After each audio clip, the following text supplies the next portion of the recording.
देशवासी के पैर छू के प्रणाम करता नहीं। आ देखी अपना देश में जो घटना घटल बा जौना में अपना देश के एगो वीर जवान के मौत हो गई बाटे, हम उनकरे आत्मा के शांति खातिर एगो गाना गावतनी, आप सब सुनिए, ढेर सारा प्यार दिलार। जल थल तीनों सेना के सहारा रहे, युद्ध जंग लड़े खातिर आगा खड़ा रहे। रोई रोई सारा भारतीय, रोई रोई सारा भारतीय इहे कहे हो, कौन गलती राम जी बिपिन रावत के रहे हो, कौन गलती राम जी बिपिन रावत के रहे हो।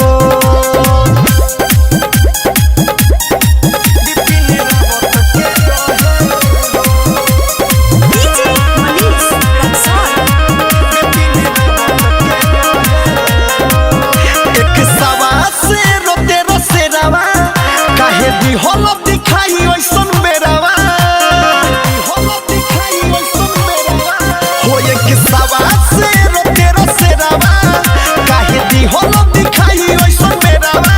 चीन से पहिले न बुझल तू हाल के, लौटा तो भारत माँ के लाल के दी हल ऐसन दर्द मनवा, दी हल ऐसन दर्द मनवा, मनवे सहे हो।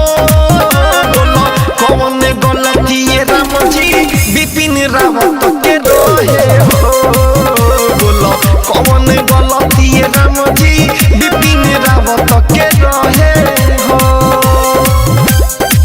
बिपिन रावत के रहे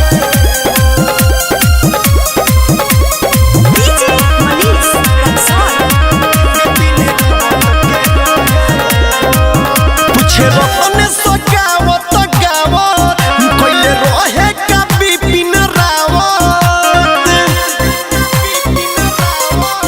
पूछे रखने सगावत गावत कइले रहे का बिपिन रावत। रोवे पूरा भारत कोना कोनी काहे भइल ऐसन अनहोनी।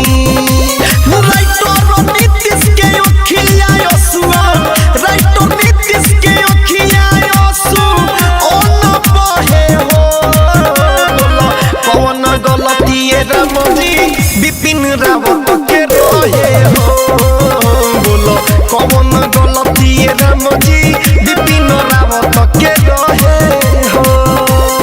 ज्योति रिकॉर्डिंग स्टूडियो, घोड़ा सहन लखान।